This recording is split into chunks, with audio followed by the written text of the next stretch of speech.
At siyempre kasama po natin ang dating mayor, dating kongresista, si Secretary Jing Parasa. Sec, magandang hapon. Magandang hapon, my friend Ellie. We miss our katandem today. Si Pia Pia Morato. I'm sorry.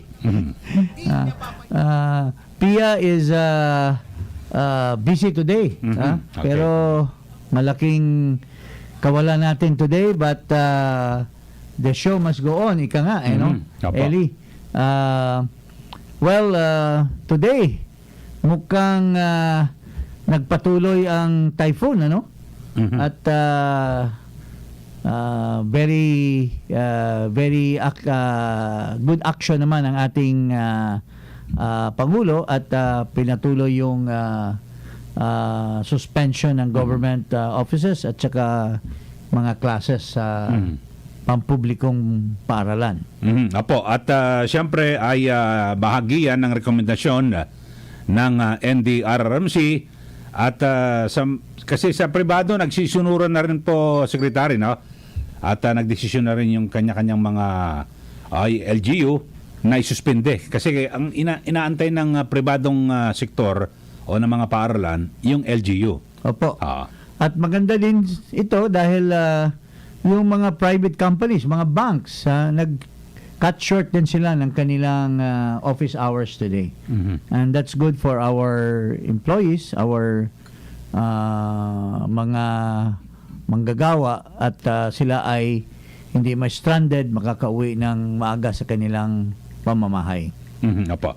At siyempre, ingat lang po mga kababayan at siyempre yung mga tinatamaan po nitong bagyong Florita, yung mga nasa evacuation center sa Secretary, sana may agad na tulong na dumating. At siyempre, alam naman natin yung ahensya na dapat mabilis na umaksyon, magbigay ng tulong, ang DSWD at yung mga local government units. Yes, in fairness naman, no?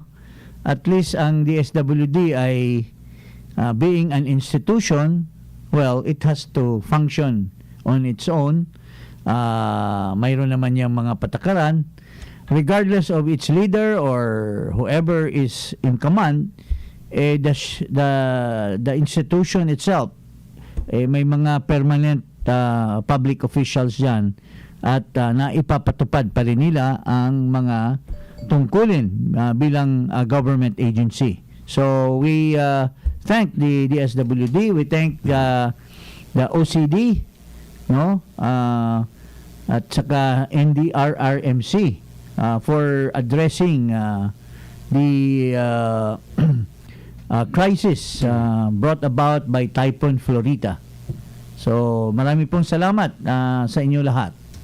Opo, at siyempre sa ating mga kababayan, ingat-ingat lang ho at huwag matigas ang ulo kapag sinabing maglikas na kahit na wala pa yung bagyo, sundin po natin para makaiwas po tayo sa anumang mas matindi na epekto ng kalamidad. Dahil sa ikaw, Secretary, alam mo, naging mayor ka at naging congressman. So maging sa lokal ay alam mo yung galaw ng ating mga opisyal at siyempre ng ating mga kababayan. Kasi sa ngayon talagang iba, Secretary, kapag hindi mismo nakikita yung nandyan na, yung panganib, hindi aalis Opo. Diba? That's very rampant, lalo na sa volcano. No? Yung mga eruption ng mga volcano, pinapa-evacuate na. Hindi pa rin, syempre, naintindihan din natin yan dahil, alam mo, gusto din nilang mananatili sa kanilang bahay. For so many years, sila po ay naninirahan na po doon. Yung kanilang attachment doon sa kanilang tinitirahan ay talagang matindi. So, maski gaano mo pa sasabihin na mga nganib ang kanilang buhay, ay they will always be vehement about it, no? Oo. Pero Secretary, ito matagal natin yung reklamo ng ating mga kababayan dahil sa kadalasan ay nahuhuli yung pag-aanunsyo at kasi dapat talagang magsasabi na hindi na agad nakakapasok yung ating mga estudyante kasi nasa labas na, nasa eskwelahan na, ay doon pala nag-aanunsyo. Siguro Sabagay, inaabangan din depende sa takbo ng halimbawa bagyo. ng daloy, no? Mhm. Well, alam mo, in some other countries, hindi na hinihintay yung anticipated na kasi they have may mga equipo na sila na talagang nagpe-predict na at nagre-record na ng mga potential strength ng typhoon or incoming earthquakes or ano pang mga kalamidad, no? Well, I'm hoping that matagal na naman nating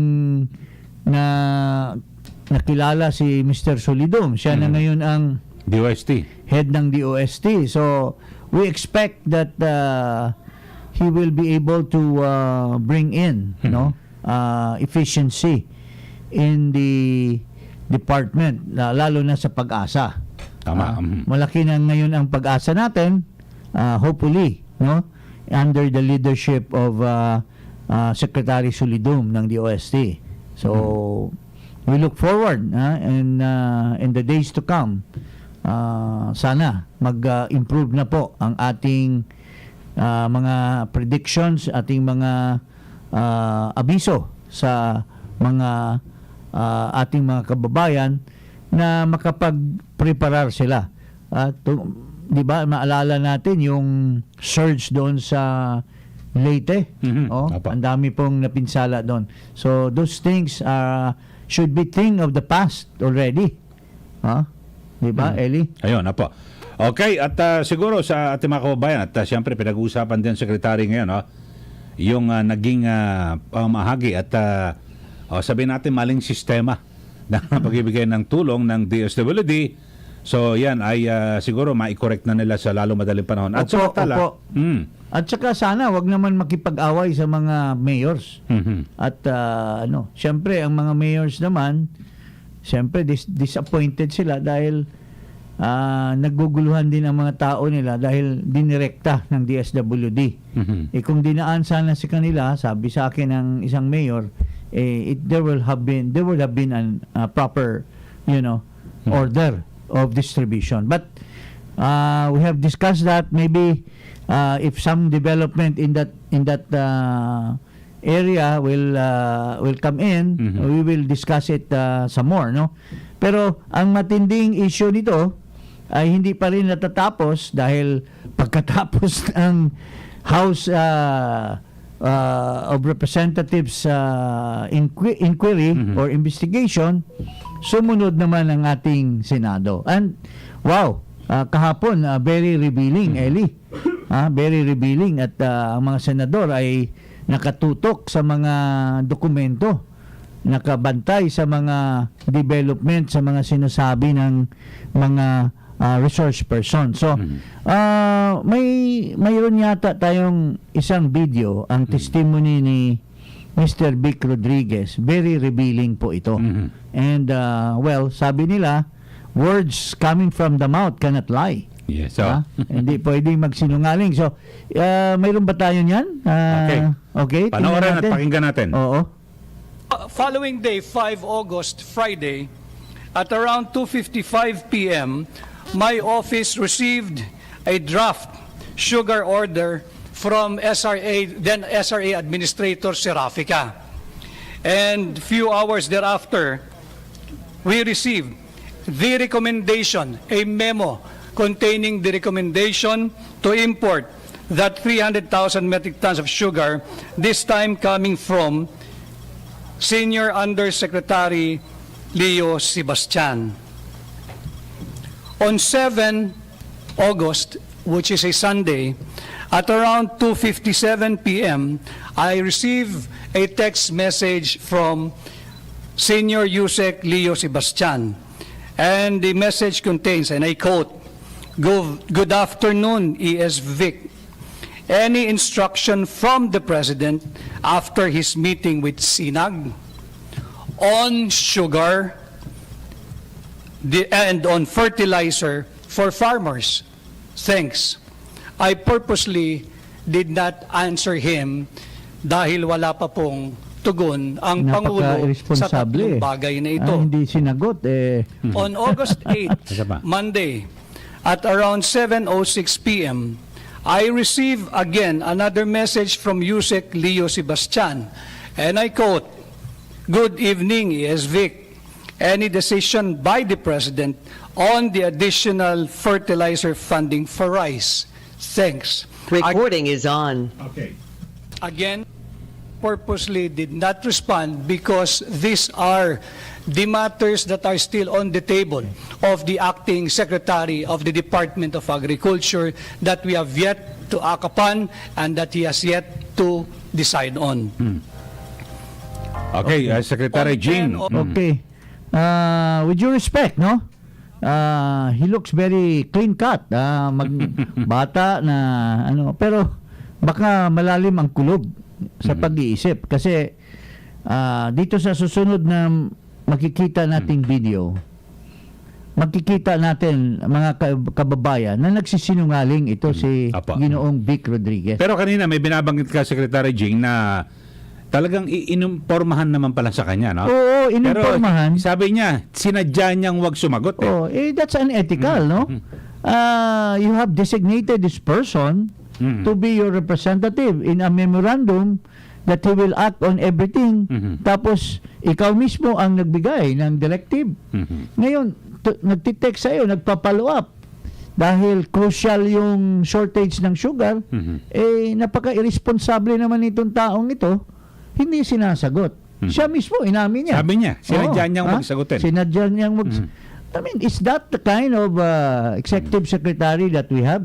Okay. At sa kaugnay niyan, Secretary, mga kababayan, ay meron ding video footage tayo, no? Opo. Kasi bahagi pa rin ito ng Senate, Bahagi ng Senate. Blue Ribbon Committee Ito hearing. po ang reaksyon ng isang senadora na nakita niya at napupuna niya ang pagsinungaling nitong si Vic Rodriguez. Ipalabas natin yung video ni Senator Hontiveros.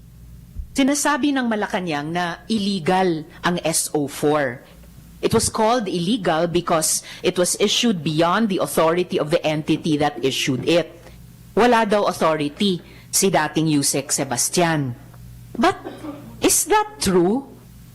How can it be illegal when it was the Executive Secretary himself who issued a memorandum dated 15th July 2022 authorizing former Yusek Sebastian to sit as ex officio chairman or member of all duly constituted committees, councils, boards, or bodies where the DA Secretary is a member. Sa nasabing memo, he has the authority to sign administrative issuances. Sabi ni dating Yusek Sebastian, he may have misread the intent of the President. But it is part of presidential prerogatives to supervise and, if needed, override the exercise of delegated powers. Kaya ang tanong ko, bakit hinayaang pumalaot ang SO4? Why was it not immediately brought to the attention of the President by the Executive Secretary that there was a new sugar order meant to bring in 300,000 metric tons of sugar? Nag-meeting na pala sila ng August 4, and the intent to import was already clear then. Sabi ni Sec. Trixie Angeles, wala daw alam si ES sa sugar order number 4. Ang sabi pa nila, nung nalaman daw ni ES yung SO4, pinagbigay alam nila sa Pangulo at di umano naggalit ang Pangulo. Okay. So, Okay, yan so, po. yan, galing sa isang senadora, independent-minded senador, no? In fact, hindi ko nga may mga differences nga kami ni Senator Hontiveros noon, no? In fact, I even filed cases against her in the past, but this time we have to be objective, no? Okay. No matter what personal matters we had in the past, I feel that being a senator and a very clear witness to the goings on in that investigation, klarong-klaro na doon sa pinakinggan nating statement ni Mr. Vic Rodriguez, ay sinasabi niya, nag-umpisa siya sa August 5. At sinasabi niya yung antecedent facts. So talagang alam na alam. Alam na Sa alam umpisa pa kasi lang. sabi ni Senator Hontiveros, based on the records in the investigation sa Senado, August 4, nag-meeting na pala. Correct. So doon at that instance, mayroong indication na pala na mag-import ang Department of Agriculture through the leadership of Undersecretary Sebastian together with the SRA, dapat nagsumbong na siya kay Presidente bilang representante ng ating Pangulo. Sinabi na sana niya, Mr. President, there is an intent by the Department of Agriculture, per my knowledge, on August 4, na magkakaroon na ng importation ng 300. So doon pa lang, sasabihin na ni Bonget, ni BBM, na, pigilan mo yan. Dapat nip in the bud. Wag nang lumabas. Internal na lang sa atin to.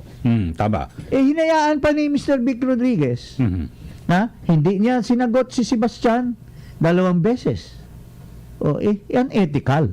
Pero si Sebastian Amateurish. humihingi ng Ng advice. Yes, ng advice, instruction guidance, sa ating Pangulo. Hindi naman sa kanya through tama. him. Kasi out of protocol. Little President siya Little tinatawag. President. Naging ano bang klase ngayon ito? So parang mahinang dumiskarte Mahinang dumiskarte. ES. Hindi, tinatago. Mayroong agenda.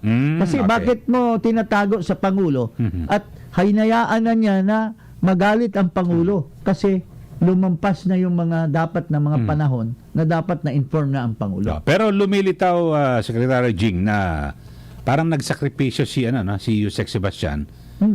Inako niya lahat Inako niya lahat. Tapos siya nag-resign. Kasi mayroong mga satanic people inside na they're willing to sacrifice somebody, some innocent people para lang magkaroon ng cover-up ang mga kabalbala nila. Okay. So, okay. Kanina, si Senator Risa Hontiveros, may binabanggit si First Secretary Trixie Angeles na walang alam si E.S. Rodriguez. So, tayo, mas maganda, patutuhanan natin yung sinasabi ni Senator Hontiveros. Sige, siguro mayroon tayong video or statement si Miss Angeles, no? Si Trixie Angeles, kung paano niya kino-cover up ang involvement ni Vic Rodriguez dito sa fiasco na to. Wala pong kinalaman si ES dun sa importation resolution ng Sugar Regulatory Board. Hindi po siya nag-utos ng pag-convene nito. In fact, nung nalaman niya na nag-convene at nag-issue ng resolution, siya mismo ang nagdala ng balita na ito sa Pangulo. Ayun. Napaka. Ha? So, walang alam na, hindi raw nag-alam. Walang na alam. Inamin mismo ni ES. Inamin mismo ni ES. May kinalaman siya dahil August 5 pa lang. Paano niyang wala siyang kinalaman? And it took them August 10. 5 days after sa kanila ni-report kay Pangulong BBM ang intent to import. Pero August 9 pa lang, nag-issue na ng resolution. Bago pa nga mag-issue ng resolution, dapat na sana na-inform na nila si Pangulong Marcos Jr. Ayun. So, ito ang mga tinatawag na ahas sa Malacanang.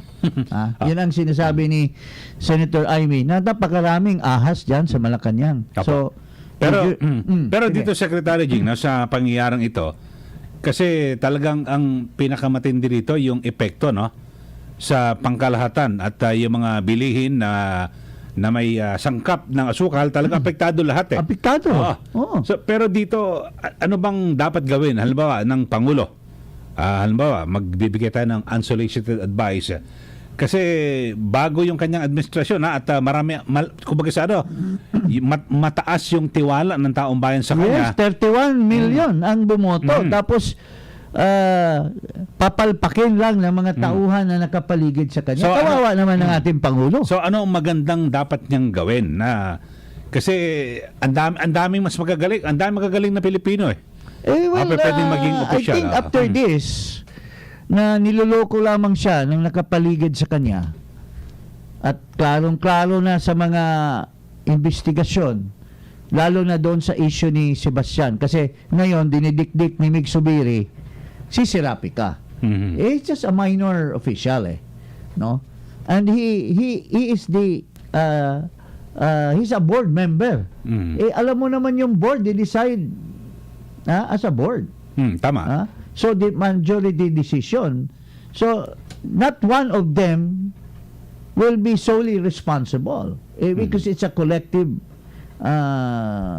decision to come up with resolution to naaangkat ng asukal. At this one, si Sebastian was only the chair. But he was authorized to chair. Tama. So now, ang maganda nito bilang dati ring opisyal ako ng gobyerno as political advisor of President Duterte. If I were asked, I would advise the President na you really kick out those people who are just fooling you. So lahat yan, yung pati yung mga nagdidepensa, nagtatakip. Tinatakpan ito si Miss Angeles. Well, we cannot say that she's really honest, no? Sanay na ito sa dishonesty Kaya nga sinuspindi ito ng Korte Suprema for lying to the Supreme Court. Sinisinungaling niya na hindi daw niya ginagawa yung hindi pagsauli ng pera ng kanyang kliyente. Sinasabi niya na may rason daw siya bakit hindi na i-file yung kaso. Pero at the end of the day, the Supreme Court ruling will bear us out that she was suspended for the practice of law for the period of 3 years, more or less. So, kung sanay ka ng magsinungaling sa Korte Suprema, marunong ka na rin magsinungaling sa Executive Department. At you are the master of covering up. And this is very bad because it gives a semblance, or it gives parang nagpapakita na baka yung mga sinasabi ng ating Pangulo pag nakarating sa kanya, babaguhin pa niya at iibahin ang sinasabi ng ating Pangulo. Yun ang mahirap, mga kaibigan. Kasi may mga mahalagang decision secretary. Tapos biglang may tatamaan. Interest niya. O kilala, medyo ililiko ng konti. Ayun. Kasi magaling siya sa manibela. Magaling siya sa manibela. Mga kaibigan, kitang-kita ng ebidensya. Ito, hindi galing sa amin ni Eli, galing kay Senator Hontiveros. Yes, who was there present in that Senate hearing. At yung sinabi naman ni Senator Hontiveros, chinek din natin, tama yung nagsalita si Press Secretary Trix Yang. Yes. So, kompleto at dokumentado. Ang rekado natin ngayong araw na ito. Pero dito naman, may binabanggit si Secretary o si Senator Cynthia Villar na siguro maganda maipaliwanag din po ito, no, Secretary Jing. Ito kung naipatupad lang daw sana itong Sugar Cane Industry Development Act of 2015. Sana naiwasan yung sugar fiasco na ito. So, alam mo ba detalye nito, Secretary Jing? Well, this is... Alam mo, itong ganitong sinasabi ni Senator Villar, it has something to do, with due respect, hindi naman perfect yung administrasyon ng ating Pangulo Duterte. Siyempre, nagkamali din siya ng pagpili siguro ng, well, if you recall, he fired the secretary, yung si Piñol. Sa If you agriculture. remember. Oh, sa agriculture. Kasi, according to them, puro lang pambubola. Then, William Dar, no? So, I think this is something that has to be checked on why this has not been passed, implemented. Kailangan po natin malaman dapat ang imbestiga din si Madam Cynthia Villar ang chairman ng Committee on Agriculture din. And I know she's very hands-on. So dapat sana inalam niya bakit hindi po ito na-implementa. Apo. Ha? Pero dito sa mga nangyari dyan sa importation, kahit siguro walang batas yan o meron batas nasa tao na rin. Diba? Yes. Kung honest, sinasabi nga natin, maski sinasabi ni Pangulong Duterte na weak leader si BBM, if he has good people, honest people, and talagang nagmamalasakit para sa bayan, ay mapapalakas pa rin ang liderato ng ating Pangulong Bongbong Marcos. Ayun. Diba? At, kaya nga, binabanggit mo nga, mismo yung kapatid Senator Amy Marcos, nawagan na talagang tanggalin yung mga magiging pabigat sa Marcos administration. Yes, and this early, alam mo, it's very ominous that this early, so many things have already transpired that weakens the trust of the people in this administration. Siyempre, gagawa nila ng paraan yan, magpi-PR sila na, but they cannot cover up something that is really alam na ng taong bayan, tulad nitong sa sugar fiasco na ito. Tingnan mo, at the end of the day, binablock nila yung importation, pero sasabihin pa rin ng ating Pangulo nung naintindihan na niya yung where sila Sebastian and sila Pica are coming from, that there's really a shortage. Yes, In fact, kawawa nga itong mga iba dahil asin na lang gagamitin. Pero, Secretary Jing, kasi ngayon, ako nagsaliksik din. Kasi talagang lumilitaw ho, ayon po sa mga manufacturers at yun ng mga produkto na talaga may pangailangan ng sakap ng asukal, meron nga ritong lokal, pero napakamahal. Opo. At yung quality, halimbawa sa soft drinks na lang di ba may mga, hindi ko nababanggitin yung brand, yung mga clear na mga soft drink. Kasi pag local lang kinuha, medyo nag-iibang kulay, hindi pwede, kailangan yung premium, yung sugar, imported at mas mura. Highly refined sugar ang ginagamit ng industriya. Now, doon kasi sa magpapamil ka, mayroong millers na hanggang doon lang. Pero there is still an improvement to have it a high-class refined. Like in Victoria's Milling Company.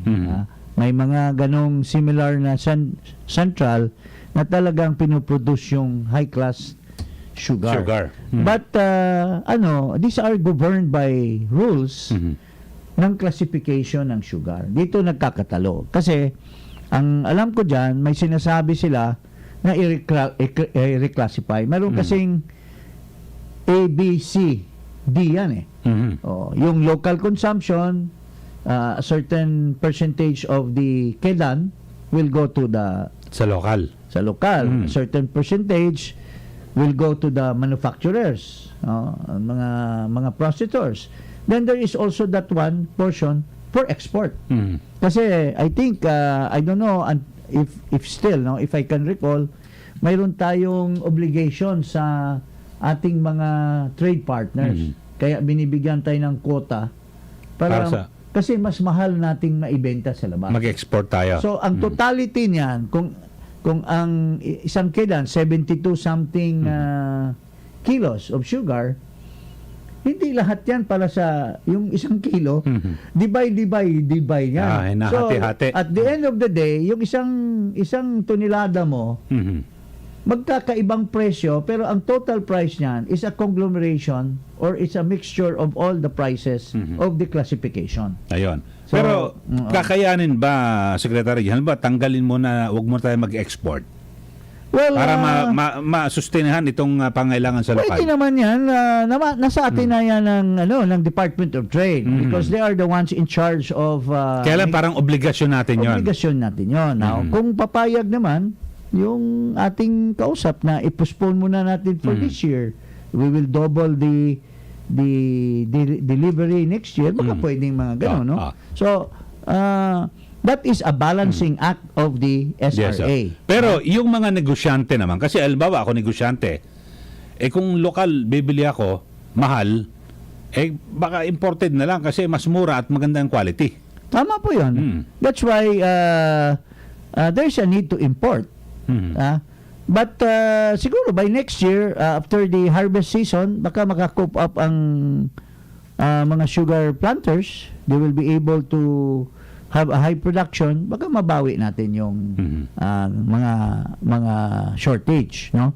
Now, sinasabi ni Doming Panganiban, dati na itong secretary, pero I don't know why he is now back as undersecretary. There is now artificial shortage. And this is also sounded off or sinusunod din ng argumento sa Malacanang. But this is debunked by the claim of sugar, yung mga manufacturers of soft drinks. Yes, Coca-Cola in particular. They're saying that they need 450 tons. 450,000 tons or something to that effect. So, mas malaki talaga. Yeah. Kulang kakulangan. Ang laking kakulangan. So, that's why kahapon, doon sa hearing, maski binabaliktad-baliktad nila si Ginoong Sebastian, at the end of the day, isa lang yung sinasabi niya, I stand by my action that there is really shortage of sugar, that kawawa naman ang mga ating mga kababayan kung hindi ako nag-act noong panahon na yon, which the solution to the problem of shortage is export. It's importation of sugar. Ayun. Naku, ang dami ng problema.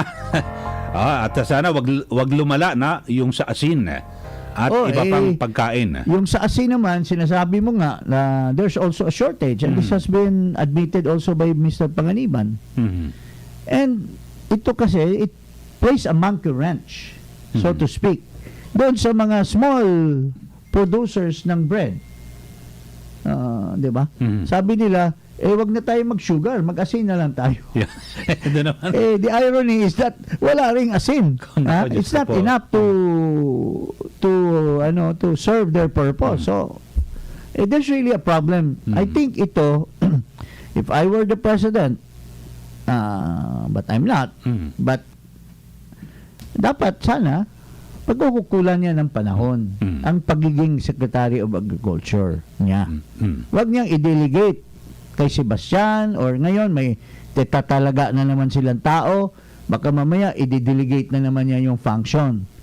Now, kung talagang interesado siyang maging Secretary of Agriculture, then he should be there every day. Opo. Because this is the biggest problem now, food security. So yun nga ang problema, no, yung food security, at lumilitaw Secretary Jing na talagang maraming napabayaan, no, ang Department of Agriculture. Yes. Sa iba't ibang mga Sa pagkain isda, ngayon, sa tumutok isda. na lahat, Nasa Davao ako nung isang araw, yung may-ari ng Marina Tuna, Chinese guy, came to me, sabi niya, kung magkita kayo ni President Duterte, baka iparating mo sa kanya na kami ding ng mga fishermen, ay hirap na hirap din kami na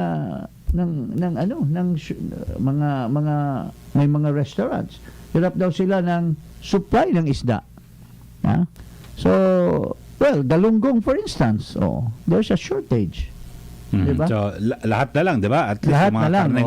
karne, So, I hope the President, if he is not, or if he does not really have enough time to take the reins of the Department of Agriculture, might as well magtalaga na siya ng matino na tao.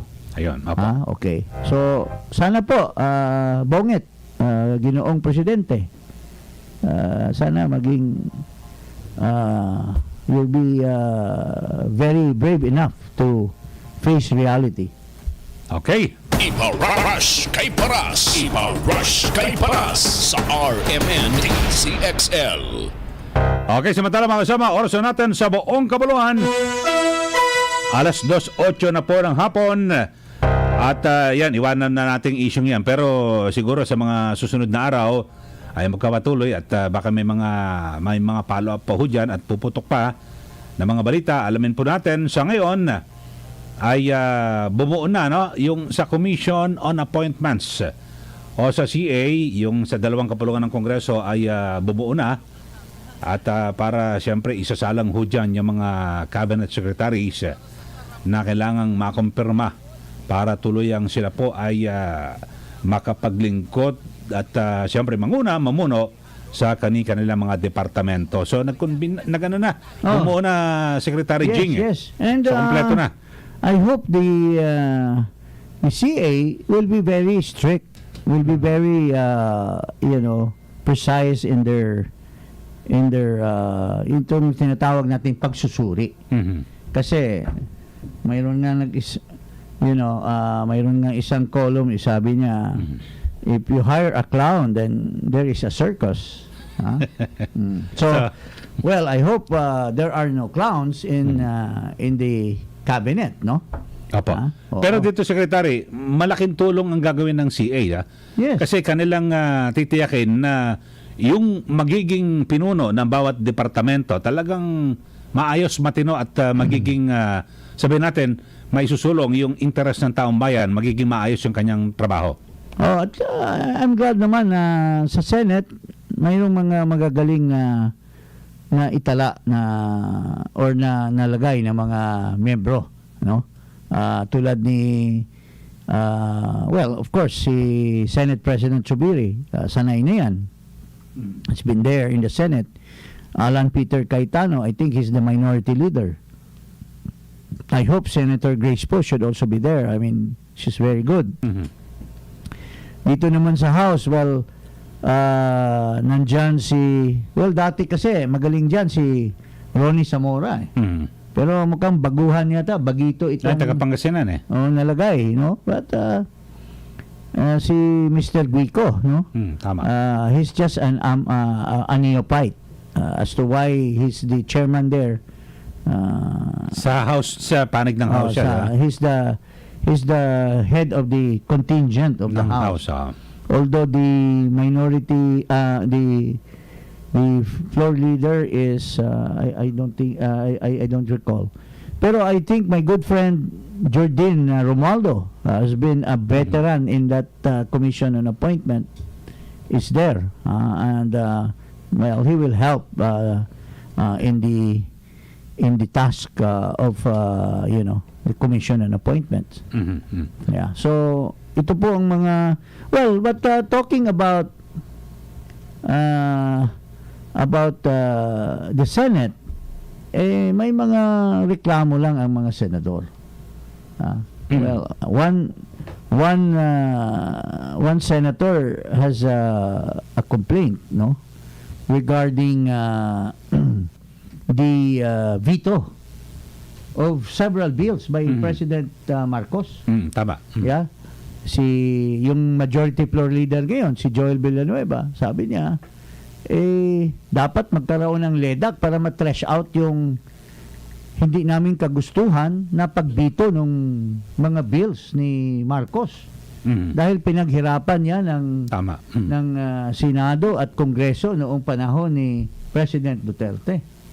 And si Senator Grace Poe lalo na. Kasi yung kanyang bill na binito, the National Transportation Safety Board, is a very, very vital bill. Panahon pang mga pag-crash ng mga aeroplano ng Cebu Pacific, way back, there was already a talk of having a National Transportation Safety Board. Ito dapat kasi specific na mag-imbestiga sa mga aksidente. Ngayon kasi, parang dual purpose yung ginagawa ng Civil Aeronautics Board at saka yung CAAP. Kaap. Yung Kaap. Sabi ni Senator Grace Poe, dapat sana, if I can quote her, mayroon siyang sinabi po dito, if you wait a while, ma'am, I will read the comment of Senator Grace Poe. Ipa-rush kay Paras. Okay, oras ho natin mga kasama ay alas 2:13 na ho ng hapon. At pero dito Secretary Jing, no, at bukod dyan sa Yes, mga yes. sa issue ng pagbito, kasi lumulutang yung issue ng legalidad, no? Kung Yeah. kasi 18 Congress binilang kasi Okay. 'di ba? Okay. Pero bakit ibinito ng bagong pangulo? Ibig sabihin kumbaga Okay. parang dapat wala siyang pakialam bagamat wala pa kasing batas na talagang malinaw diyan, parang may gray Well, area. maganda yung maganda yung query mo.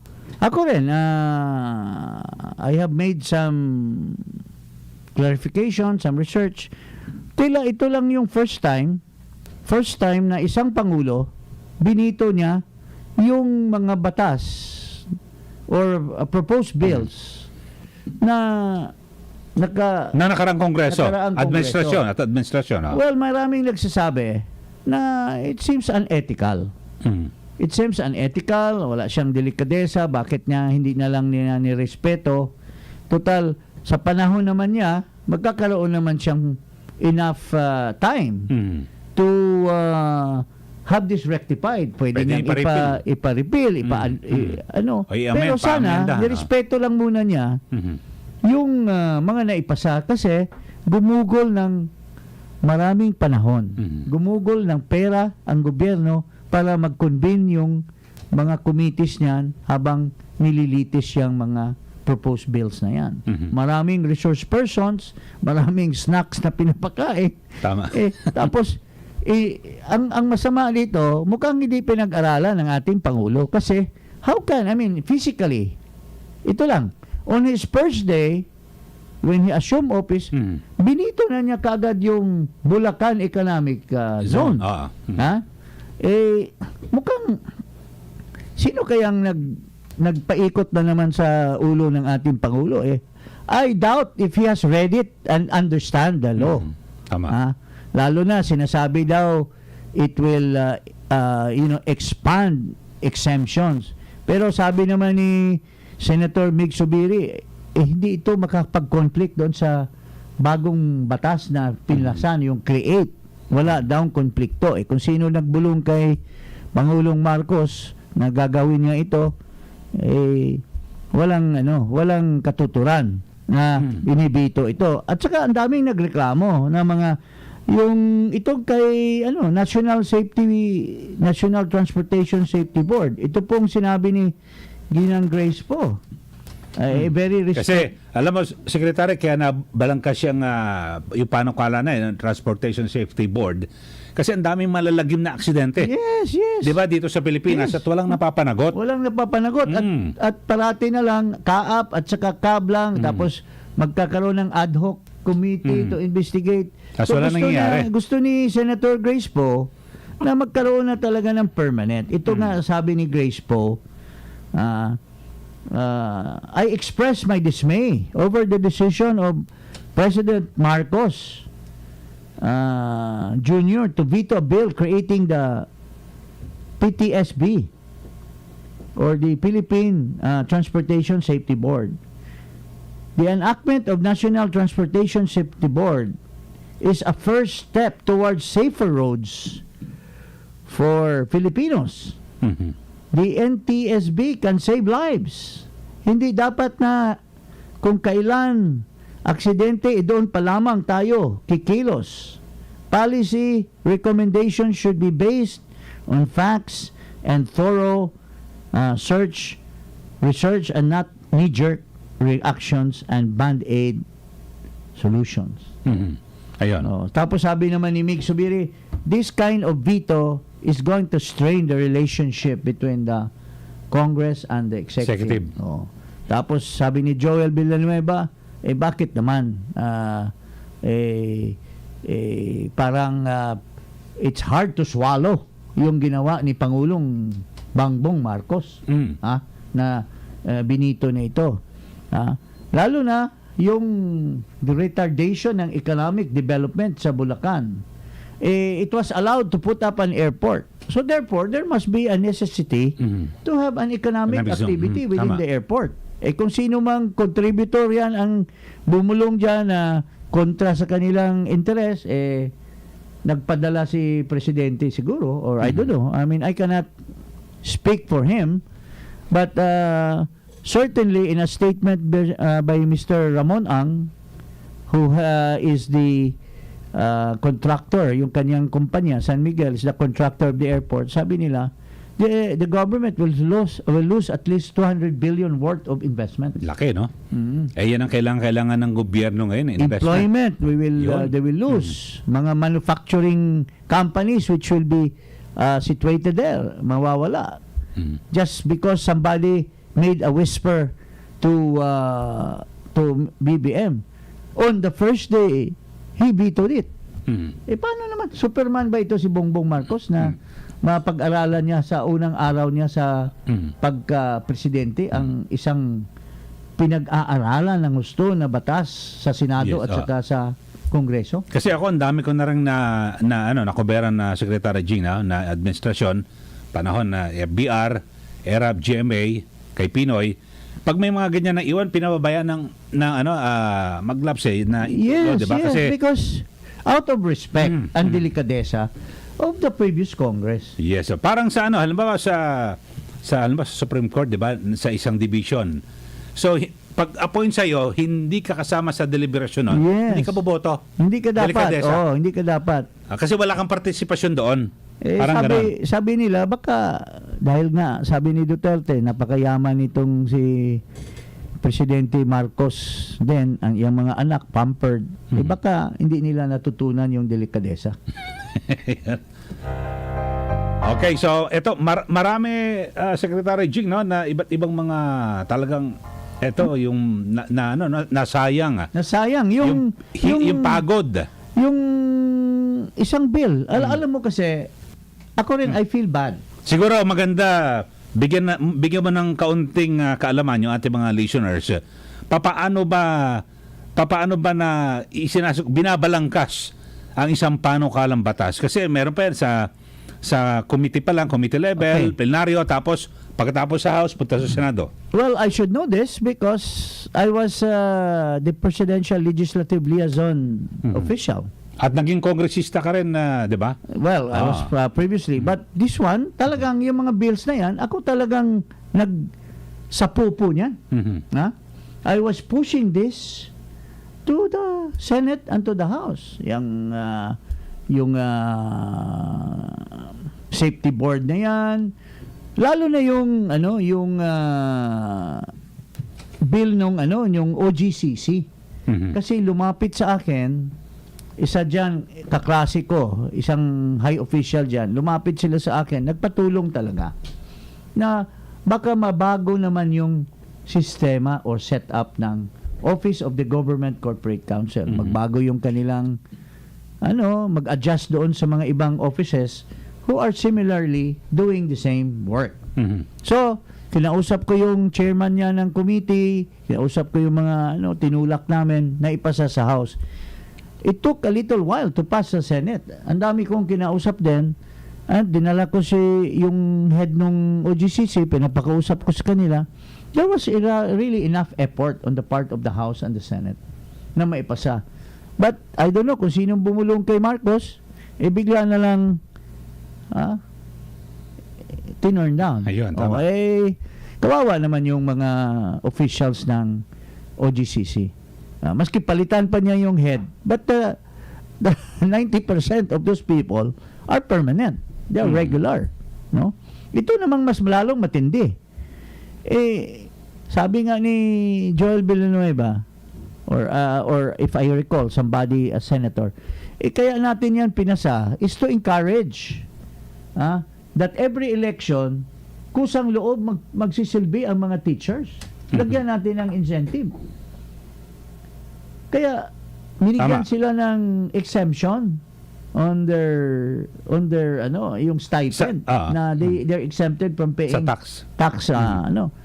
Maganda, noble yung purpose, pero masyadong innoble naman yung aksyon ni Mr. Bongbong Marcos na tinurn down naman niya itong mga teachers natin. Nag-alboroto yung mga teachers, kaya lang wala silang magawa dahil ang gagawin they're daw, just a voice in the wilderness. ang gagawin na lang daw dyan, Secretary Jing, kung yung magkano yung halimbawa na dapat na ibabayad sa buwis, parang idadagdag na lang ng COMELEC. Well, panibago na namang red tape yan. Alam mo naman yung mga ganong ideas na yan, it has to go through the process. Ito, nakahain na. Parang sinasabi mo, kakain na tayo, nakalatag na yung pagkain. Saka na lang. Anyway, bukas naman, magluluto uli. At kakain din naman kayo ng parehong pagkain. Parang ganon. I mean, why do you have to go through the ringer? Again, when this has been spent with money from government through Congress, precious hours were spent. I don't know. What give this Marcos an idea to veto these bills? And it's not kind of ethical because it was bills passed by the previous Congress. At that time, alam mo, yung mga kongreso na yon, kaya yon pinasa ng Senado at the House. Kasi may go signal sila kay Duterte. At siguro mayroong interaction between the executive and the legislative. Kaya napasa yan. Kasi kung hindi okay kay Duterte yan, tulad nung Coco Levy Fund. Yung una, hindi gusto ni Duterte, he vetoed it. Apo. Yung tungkol sa Endo Bill, yung non-contractualization, binoto din ni Duterte yon. Hindi niya gusto. He warned the Senate and the House. Okay. Pero dito, Secretary, dumaan yan sa public hearing na tinatawag eh. Dumaan, no? Senate tsaka sa House. Yes. So lahat ng sektor, lahat ng sabi natin na may kinalaman dyan, stakeholders, nakonsulta. Nakonsulta. At dumaan yan sa bicameral conference committee. So ibig sabihin, talagang nabusisi ito ng gusto. Nabusisi. Mm-hmm. At ang nagbito, hindi binusisi. Mayroon nilang tagabulong. Yun. Yun ang nakita ko dyan. I mean, ako po, with due respect, I'm just being frank and honest about it. I challenge those people who would say that the president studied it carefully. I feel that he did not, and he was just advised by certain Rasputins in the Malacanang snake pit, so to speak. Ayun. Okay, nako, napakabilis ng oras ha, mga kababayan. Ito, basa lang tayo ng ating mga text at mula po sa ating mga listeners, mga kababayan. Okay, mula kay Micaela Bernardo at kahapon daw, basang-basa yung anak niya, sobrang late na announcement ng classes ng cancellation. At dito sa binamagit natin kanina, kung talaga may kasalanan si ESBIC, dapat managot. Siya, kawawa naman kasi yung mga nagtatrabaho na maayos sa gobyerno. Tama yun. At yun na nga yung sinasabi ko kahapon. And on our first day of broadcast, that the real culprit is the one who gave powers to Sebastian. Ang tanong natin dyan, did the president really give him that instruction to delegate that authority? Yun dapat ang tumbukin ng Senado, and that is exactly what Senator Risa Ontiveros is saying, na walang kasalanan si Sebastian dyan kasi sumusunod lang doon sa order ni Vic Rodriguez. Ngayon, i-deny pa niya, magtatago pa siya behind the skirt of Trixie Angeles. Masyado namang masalimuot yan, mga kababayan. Okay. So dito naman mula kay Lakandula, parang binastos ng admin ni PBBM yung past administration ni PRD dahil sa kalaban namin ipagpapatuloy niya yung mga programa ni PRRD, pati Senado at Kongreso na wala ng saysayang trabaho. So yun ang kanilang reaksyon dito. Yes, that's what we're saying. Dapat sana nagkaroon ng konting delikadesa because as far as I can recall, walang presidente na on the first day binito na niya kaagad yung gawa ng Kongreso na nakalipas lamang. Ayun. Okay, at dami ho ng mga yung mga nagme-message pa ho, no? Natin mga kababayan, so siguro sa mga susunod na mayroon pa naman natin, tayong palatuntunan bukas. Mayroon pa naman tayong programa bukas. marami pa tayo mapag-usapan mga kababayan. Huwag kayong mawala sa programa natin. Maski wala ngayon ang ating pinakamagandang kasama dito, si Pia Morato. But nandito naman yung pogi kong kaibigan, Yeah. si Ellie Hindi, ikaw ang pogi, Secretary. Saludar. Okay, Secretary, wala tayong oras at paalam tayo at siguro bukas ulit ha. Goodbye everyone and see you tomorrow. Again. Okay, maraming salamat po kay Secretary Jing Parasa at sa pangalan din po ni na Ricky Rivera at Pia Morato. Ako pa rin po yung radyoman, Eli Saludar. Muli po isang magandang hapon